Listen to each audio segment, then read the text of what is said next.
बिस्मिल्लाहिर्रहमानिर्रहीम। शुरू करता हूँ अल्लाह ताला के नाम से जो बड़ा मेहरबान रहम करने वाला है। आज हमारा टॉपिक है पल्स।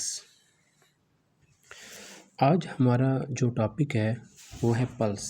हम जो होती है एक जो पल्स होती है हम इसको कैसे डिफ़ाइन करते हैं, किस तरह हम इसको फील करते हैं और पल्स क्या होती है, ठीक है ना। अ pressure wave that travel through the arteries after ventricular systole. जब आपका एक वेंट्रिकल जो होता है जब वो कंट्रैक्ट करता है उसके बाद ब्लड जो होता है आपकी बॉडी की तरफ जो होता है मूव करना शुरू कर देता है।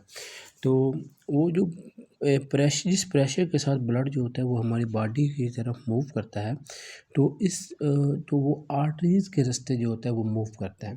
वेंस के रास्ते तो ब्लड जो होता है ये वापस हमारे दिल में आता है, लेकिन आर्टरीज़ के रास्ते जो होता है ये ब्लड जो होता है हमारी बॉडी की तरफ मूव करता है और हम इसको आर्टरीज़ में महसूस कर सकते हैं पल्स को। A pressure wave that travel through the arteries after ventricular systole. Pulse rate क्या होता है? Number of times heart beat per minute. एक मिनट में आपका जो दिल होता है वो कितनी मरतबा बीट करता है, इसको हम कहते हैं पल्स रेट कहते हैं। इससे आगे आता है रिस्ट पल्स। वो क्या होते हैं? इन रिस्ट हमारी जो कलाई होती है, हमारे बिल्कुल अंगूठे के नीचे अगर आप देखें तो हमारी जो कलाई होती है यहाँ पर अगर आप अपने फिंगर रखें, एक इंडेक्स फिंगर जिसे हम शहादत वाली कहते हैं और दूसरी मिडल फिंगर, इन दो फिंगर को अगर आप रखते हैं यहाँ पर तो बिल्कुल स्ट्रेट आप पल्स को महसूस कर सकते हैं। तो यहाँ पर यही है, इन रिस्ट कलाई में रेडियल आर्टरी इज़ प्रेजेंट मौजूद होती है to measure the pulse in the wrist. अगर आप कलाई में पल्स को महसूस करना चाहते हैं, place the index and middle finger. Index कहते हैं ये शहादत वाली जो होती है ये वाली, इसको हम कहते हैं index finger, and middle finger below the base of the thumb. बिल्कुल आप थंब के नीचे जो होता है इसको आप रखेंगे।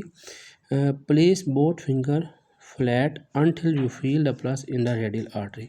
और आपने इन दोनों फिंगर को बिल्कुल फ्लैट रखना है इसके ऊपर और आप बाकायदा पल्स को इसमें महसूस करेंगे। इसके बाद आ जाता है हमारा वेनस पल्स। क्या होती है? The pulse can be recorded by introducing the canola into when.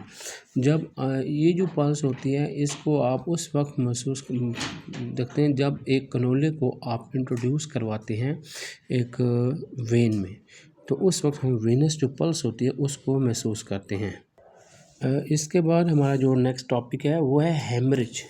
Haemorrhage जो होता है ये क्या होता है? ब्लीडिंग और या एबनॉर्मल फ्लो ऑफ ब्लड। जब आपकी बॉडी से ब्लड जो होता है वो बह रहा हो या ब्लीडिंग हो रही हो और एक एबनॉर्मल ब्लीडिंग हो रही हो, उसको हम कहते हैं haemorrhage. Haemorrhage are of two types. ये दो किस्म के होते हैं, इंटरनल हेमरेज और दूसरा जो होता है हमारे पास इंटरनल हेमरेज एक होता है, एक हमारे पास होती है internal haemorrhage.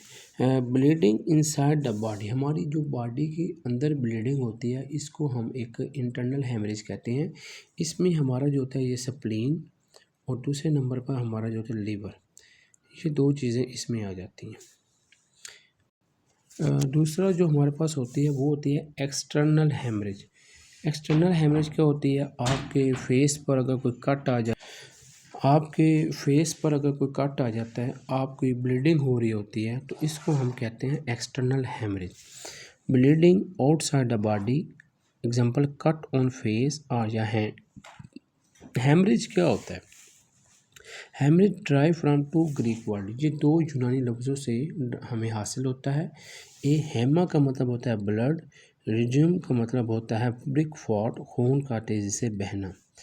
Complete loss of blood is called exsanguination, हम इसे कहते हैं। मासिव लॉस ऑफ ब्लड, इसको हम कहते हैं डिसेंगुनेशन कहते हैं। A healthy person endure 10 to 15% blood loss due to the medical difficulties.